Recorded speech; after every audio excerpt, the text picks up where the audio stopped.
भागलपुर के सबसे बड़े अस्पताल जवाहरलाल नेहरू चिकित्सा महाविद्यालय एवं अस्पताल मायागंज में रोजाना मरीजों को हो रही परेशानी से सांसद अजय कुमार मंडल के प्रतिनिधि सह शिक्षाविद और प्रख्यात समाजसेवी डॉक्टर प्रोफेसर देवज्योति मुखर्जी काफी भावुक हो गए।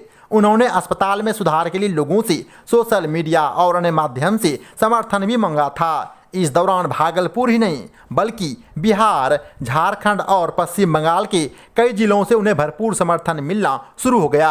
उनकी सक्रियता का ही नतीजा है कि पिछले एक सप्ताह से अस्पताल में भर्ती कोरोना मरीजों और अन्य मरीजों को आवश्यक सुविधाएं मिलनी शुरू हो गई। यहाँ अस्थायी तौर पर बेडों की संख्या में भी बढ़ोतरी देखने के लिए मिल रही है, यानी कि अस्पताल की व्यवस्था में कुछ हद तक सुधार जरूर हुआ है, लेकिन इसे भी सांसद प्रतिनिधि डॉक्टर देवज्योति मुखर्जी उम्मीद के अनुरूप नाकाफी बताते हैं। उन्होंने कहा कि अस्पताल में जब तक बिना किसी सिफारिश के हर किसी का एक समान रूप से बेहतरीन इलाज ना हो जाए तब तक उनका यह संघर्ष जारी रहेगा।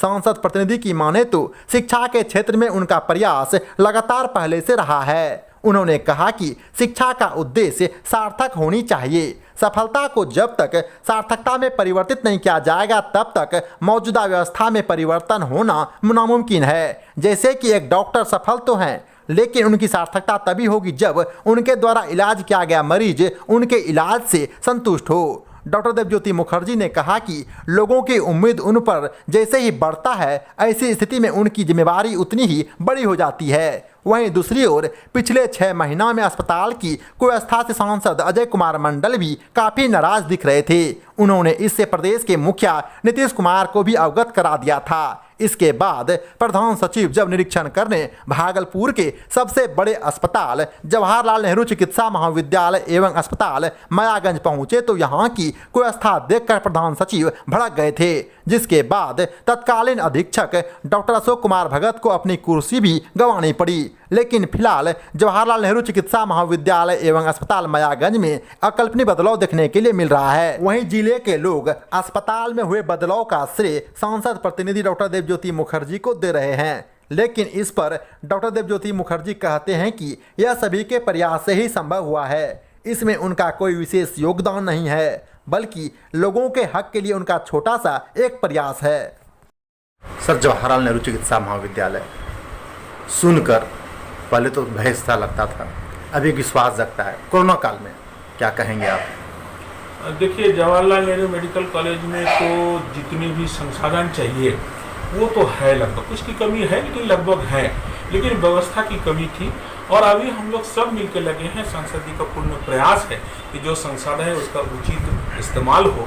और अभी अगर थोड़ा सा जैसा आप कह रहे हैं, अगर विश्वास लौट रहा है तो हम लोग धीरे धीरे सफल हो रहे हैं और इसमें सब आदमी को साथ आने की जरूरत है। हम लोग मिल के जो व्यवस्था, ये पब्लिक की व्यवस्था है, पब्लिक का लिए ये व्यवस्था है, इसको हम लोग धीरे धीरे और अच्छा करें और विश्वास दें। कोरोना काल में जो व्यवस्थाएं होनी चाहिए अस्पताल की व्यवस्था है। दूसरा दौर लौटाया है कोरोना का। गांव के लोग जो हैं उन्हें अभी भी सुविधा मुहैया नहीं हो पाता है, लोग आहत हैं। आपसे एक नया उम्मीद जगता है, कैसा लग रहा है? देखिए, अगर उम्मीद जगता है मेरे ऊपर तो हमारे ऊपर जिम्मेवारी और बढ़ जाती है। जितना आपसे आदमी उम्मीद करते हैं, आपको और मजबूत होकर और सशक्त रूप पे सामने आने की जरूरत है। जहाँ तक कोरोना की बात है, मैं ये कहूँगा कि अभी कोरोना हर 2 टेस्ट में एक टेस्ट कोरोना निकल रहा है। अगर 2 आदमी काम कर रहे हैं तो एक को कोरोना निकल रहा है। ये अभी हजारों नहीं लाखों की संख्या में सामने आएंगे और भयावह रूप लेंगे। तो कोरोना से डरने की बात नहीं, उससे लड़ने की बात है। अगर आपको सांस कष्ट नहीं है, अगर आपको ऑक्सीजन लेवल कम नहीं है, एकदम घर में रहिए, एकदम क्वारंटाइन रहिए, घर में आप अकेले रहिए, अपने परिवार वाले से भी दूर थोड़ा सा रहने का प्रयास करें। अगर आपको ऑक्सीजन लेवल घट रहा है, आपको सांस लेने में दिक्कत हो रहा है, तब आप हॉस्पिटल आने का प्रयास करें। अब केवल मायागंज नहीं, अब आप देख रहे हैं, कल अगर डीएम साहब का आप स्टेटमेंट देखेंगे और हम लोग भी जाके व्यवस्था देख रहे हैं कि सदर अस्पताल में भी आपका व्यवस्था हो रहे हैं। ये आपका नौलखा जो आपका मेडिकल कॉलेज है वहां भी व्यवस्था करने की बात हो रही है। 500 बेड टीचर ट्रेनिंग कॉलेज में लगाए जा रहे हैं। तो इसलिए अब असबोर में भी एक स्कूल में आपका क्वारंटाइन मैंने कोरोना ये आपका सेंटर डिक्लेयर किए गए हैं, वहां भी डेवलप कर रहे हैं। तो इसलिए और हम समझते हैं कि जितने छोटे छोटे अस्पताल हैं वहां भी मिनिमम केयर का व्यवस्था होनी चाहिए। तो इसलिए अब हम लोग को तैयार रहना होगा बड़ा लड़ाई लड़ने के। आप पहले शिक्षाविद के रूप में आप भी जाने जाते हैं, प्रोफेसर हैं, शिक्षा क्षेत्र में आपके योगदान को कोई भूल नहीं सकता है।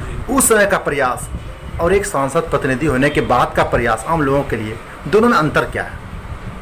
बड़ा अच्छा सवाल है। हम शिक्षाविद हैं या शिक्षा प्राप्त किए हैं, शिक्षा दे रहे हैं, अल्टीमेट क्यों ये शिक्षा, क्या देगा ये शिक्षा?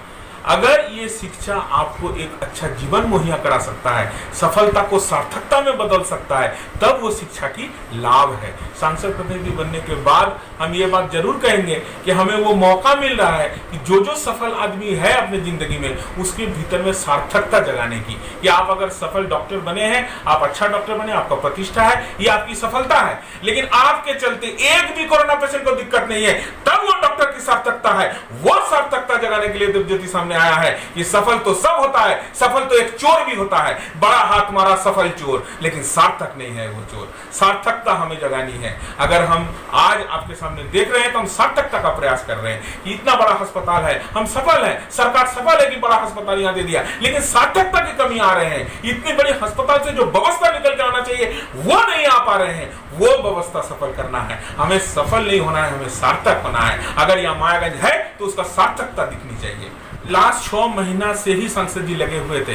19 दिसंबर 2020 का लेटर उनका मुख्यमंत्री के प्रति जो हम सार्वजनिक कर चुके हैं सोशल मीडिया में, आप देखिए वो क्या क्या लिखे हैं उसमें। और लगातार वो टेलीफोनिक भी संपर्क में रहे, मुख्यमंत्री जी से पर्सनली मिले भी, और 5 आपका अप्रैल को संयुक्त सचिव को उन्होंने त्राहिमाम संदेश यहाँ देके भेजा।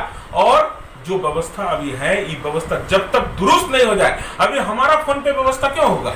सांसद जी फोन करेंगे तब व्यवस्था क्यों होगा? एकदम सही सवाल क्वेश्चन उठ रहा है सोशल मीडिया में। बहुत प्रबुद्ध जन बहुत बढ़िया क्वेश्चन कर रहे हैं कि देवज्योति जी पर भी करेंगे तब काम होगा। ऐसा क्यों होगा? व्यवस्था ऐसी होनी चाहिए कि कोई भी आदमी जाए उनके लिए व्यवस्था हो, और जब तक वहां तक वो व्यवस्था नहीं होता, संसद प्रतिनिधि लगे रहेंगे, सांसद जी लगे रहेंगे कि कोई आदमी जाए उनको हेल्प मिले। क्या लग रहा है कि जो सुदूर, जिनका कोई मतलब परवी नहीं है, जो सुदूर क्षेत्र से, ग्रामीण क्षेत्र से आ रहे हैं, किसान परिवार है या फिर जो गरीब परिवार है, क्या लग रहा है व्यवस्था ठीक हो जाएगा उनके लिए? उनकी बात करेंगे। अभी तक नहीं हुए एकदम, क्योंकि मैं यहाँ खड़ा होकर कोई गलत बात नहीं, उम्मीद पूछेंगे आपसे। एकदम उम्मीद है, पूरा होके रहेगा। आप साथ दीजिए ना, आप साथ दीजिए। आप खुद बता रहे हैं कि क्या व्यवस्था परिवर्तन हुआ, तो अभी वही बात मानता हूं कि अभी भी वो जगह नहीं पहुंचा है, लेकिन कुछ तो दिख रहा है, कुछ तो परिवर्तन, कोई तो आवाज उठा रहा है। आज अगर हमने आवाज उठा तो 10 आदमी और भी आवाज उठा रहे हैं। तरीके कोई भी हो सकते हैं, तरीके कुछ भी होता है। कल हमने ऑक्सीजन का बात किया, आप समझ रहे हैं, ऑक्सीजन सिलेंडर सप्लाई हुआ है, ऑक्सीजन देते देते ऑक्सीजन खत्म हो जा रहे हैं। आपने ऑक्सीजन माप में कमी की बात आपने उठाया था बैठक में जी। कैसे पता चला आपको कि सही में? मैं वहां जैसे पहुंचा, वहां आप देखिए ना, हमने वीडियो सार्वजनिक किया है, वहां का नर्स बोल रहे हैं कि भाई सारे ऑक्सीजन सिलेंडर में ऑक्सीजन कम है। मैं तो नॉन टेक्निकल आदमी हूँ। कोई ऐसा तो नहीं सर कि जो एजेंसी वहां पर मुहैया करवाती है ऑक्सीजन, अस्पताल के प्रबंधन से कहीं साठगांठ तो नहीं है? ऐसा हो सकता है? ये मैं संभावना, आखिर जब नर्स शिकायत कर रहा है, क्या संभावना लगाना मीडिया का काम है, ये मैं नहीं लगाऊं। मैंने जो वहां सुना, मैंने वीडियो बनाया उस नर्स को सामने रखते हुए जिनका शिकायत था, और तब मैंने यहाँ बात आखिर संबंधित एजेंसी जो कम आखिर दे रहा है, पैसा तो पूरा ले रहा है, अस्पताल प्रबंधन को जो चुनाव लगा रहा है उस पर कार्रवाई क्यों नहीं हो रही है? मैं आपसे रिक्वेस्ट करूंगा कि अभी आप चले जाइए वहां अस्पताल और अधीक्षक जी को पूछिए कि अगर कम दे रहा है सिलेंडर तो क्या व्यवस्था आप कर रहे हैं, क्या एक्शन ले रहे हैं। डीएम साहब को पूछिए कि क्या बात है। हमने उस नर्स जिन्होंने शिकायत किया उनका वीडियो हमने सार्वजनिक किया है। हम नहीं बोल रहे हैं, हम कोई टेक्निकल आदमी नहीं, हम नहीं बोल रहे हैं, हम ऑक्सीजन नहीं लगा रहे हैं, जो लगा रहे हैं वो बोल रहे हैं। बात हो रही है पीपीई किट का, हमने बात उठाया कि पीपीई किट जो है क्वालिटी का नहीं है। बात उठाया कि देवज्योति कौन होता है पीपीई किट अच्छा है, वो कैसे समझता है पीपीई किट अच्छा है या नहीं है? वो तो आम आदमी, वो तो टेक्निकल आदमी नहीं है। तो जो डॉक्टर वहां है, जो नर्स वहां है, जो अटेंडेंट वहां है, पूछिए आप अधीक्षक जी से पूछिए। अधीक्षक जी का कल बयान आया कि भाई सही बात है, ये पीपीई किट में हो सकता है गड़बड़ी है। अभी हम लोग 2000 पीपीई किट का ऑर्डर कर रहे हैं, जो कि अच्छा गुणवत्ता वाले पीपीई किट यहाँ मौजूद रहे। आखिर स्वास्थ्य कर्मचारी हैं, उनको पीपीई किट सही जो मानक अनुरूप नहीं मिल रहा है, तो कैसे काम कर पाएगा वो? जक्ष सवाल है, जक्ष सवाल है। आप उसको भीतर भेज रहे हैं, जो कि समझिए कि एक तरह से उस जगह पे प्रोन है, उस जगह घुसेंगे तो एकदम पूर्ण चांस है। वहां अगर हम पीपीई किट अच्छा मुहैया नहीं करा पाएंगे तो हम कैसे भेजेंगे?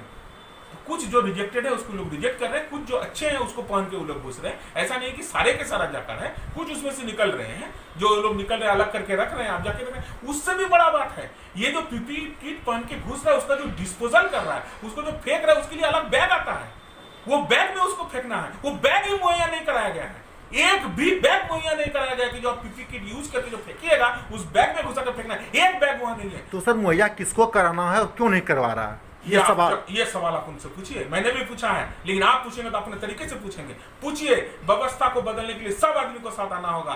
कोई पर्सनल बेनिफिट के लिए वहां आदमी नहीं गया है। सांसद प्रतिनिधि आज तक एक पैसा किसी का नहीं धारता है, ना कभी धारेगा। गया है व्यवस्था बदलने के लिए, साथ आइए, व्यवस्था बदलिए।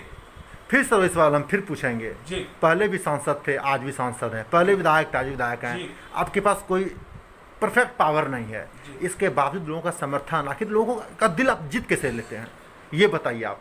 मैंने आपका कुछ दिल जीता कुछ तब तो आप कुछ यहाँ आए। कुछ नेताओं को इसके गुर बता दीजिए, वो भी दिल जीत पाए। दिल ने आपको पब्लिक के साथ रहना होगा। आप पब्लिक को जो वादा किए हैं, पब्लिक आपसे मांगेंगे।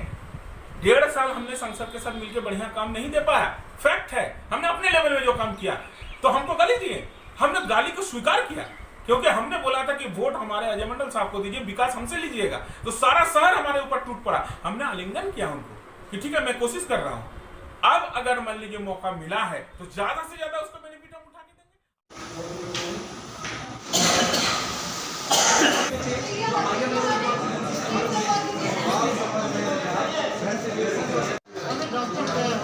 अरे वहाँ बैठिए साहब।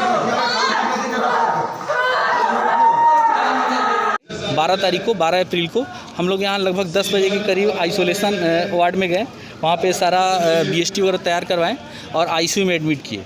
ICU में जहाँ एडमिट किया वहाँ ना तो कोई मॉनिटर था, जिस दिन एडमिट हुआ कोई मॉनिटर नहीं था जो डिस्प्ले कर पाए कि इनका SpO2 लेवल क्या है, इनका BP क्या है, पल्स क्या है, ये सब कुछ वहाँ पे नहीं दिखाया जा रहा था। आज हुआ कि मेरे पेशेंट मतलब सीरियस से धीरे धीरे हो रहे थे और ये लोग हम लोग को ये इंजेक्शन लिखे, जिसको हम लोग दिल्ली से मंगवाए, इंजेक्शन भी दिलवाएं, सब कुछ किए। और आज और हर बार कुछ भी काम के लिए हमको खुद इन्वॉल्व होना पड़ता है, डॉक्टर के पास जाना पड़ता है, नर्स के पास जाना पड़ता है, कहने के लिए 10 बार रिक्वेस्ट करते हैं तब ये लोग जाते हैं। अभी क्या हुआ कि अभी हमारे पेशेंट के पास मेरी बहन थी अटेंडेंट के रूप में, जो कि अलाउ नहीं है, लेकिन फिर भी हम लोग भेजे थे क्योंकि ये लोग कुछ नहीं करती है, ना नर्स ना ये डॉक्टर लोग कुछ अपने से नहीं करते हैं। कभी भागो भागो गाली गलौज करने लगा कि सारा तुमको देख लेंगे कितना पावरफुल है, कितना अप्रोच वाला है। उसके बाद मेरे पेशेंट अब लगभग दम तोड़ने वाले ही थे सर। आपा खो के किसी ने, सारे अटेंडेंट थे, किसी ने दरवाजे के ग्लास को जोर से धक्का दिया और टूट गया। नहीं आए डॉक्टर अभी भी। हम कूद गए तब सर, वहाँ कूद गए। वहाँ जाने के बाद सर देख रहे हैं कि पेशेंट मेरा छटपटा रहा था, बिल्कुल छटपटा रहा था। हम पूछे कि क्या आपको ऑक्सीजन मिल पा रही है? व्यवस्था कैसा है यहाँ? व्यवस्था बहुत घटिया। वो खुद पेशेंट है, क्या नाम है आपका? मेरा नाम इंजीनियर प्रवीण कुमार। पेशेंट का क्या नाम? पेशेंट भागलपुर सिविल कोर्ट के एडवोकेट हैं ब्रजेश महाराज।